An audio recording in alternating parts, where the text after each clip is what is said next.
Now, Judge Andrew Napolitano, Fox News senior judicial analyst. Well, this stinks to high heaven, and we don't have to look far to figure out whether at least the person on the receiving end of the proposed deal thought it was a quid pro quo, because it's in the FBI agent's notes. Right. So an FBI agent who was in charge of handling documents that had been accumulated in the Clinton investigation was approached by Patrick Kennedy. Mrs. Clinton is not the Secretary of State at this point. Patrick Kennedy is working for Secretary Kerry, and he makes the offer that Catherine Herridge just described for us. Can you change the marking on this document? Now, he was working for us. Correct. When he's doing that. He doesn't answer to Hillary Clinton anymore. Correct. He's supposed to be looking out for us. Markings on documents are changed all the time.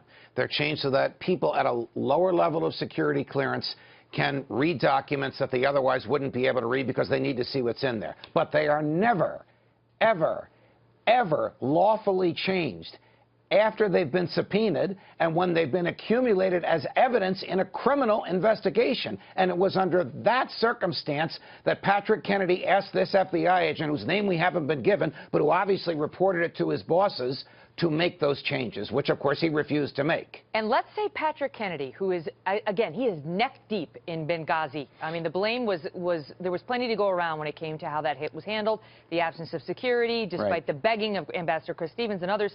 But Patrick Kennedy was right in the mix of it and was not blameless. So he pops up again. And it'd be one thing if he saw a document, Judge, that he said, this is legitimately problematic and we shouldn't be producing this, and so it needs to go into a basement and never to be seen again.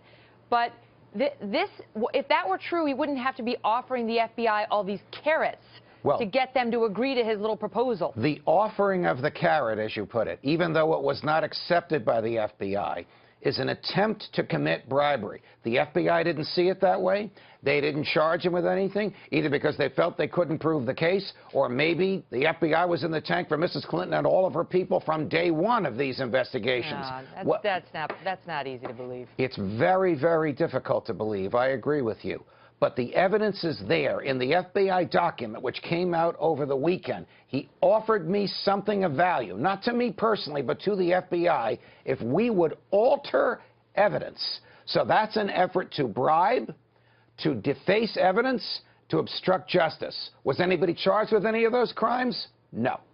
And the advantage to him in having the FBI classify this document from what it was to something else was that it would get buried, that the FBI wouldn't have to have it, it wouldn't have to get produced publicly, no one would ever have to see it. Correct. And his former boss and still dear friend, Secretary Clinton, could not be blamed for exposing a national security secret, which, of course, she's done hundreds of times. Judge, good to see you. Likewise.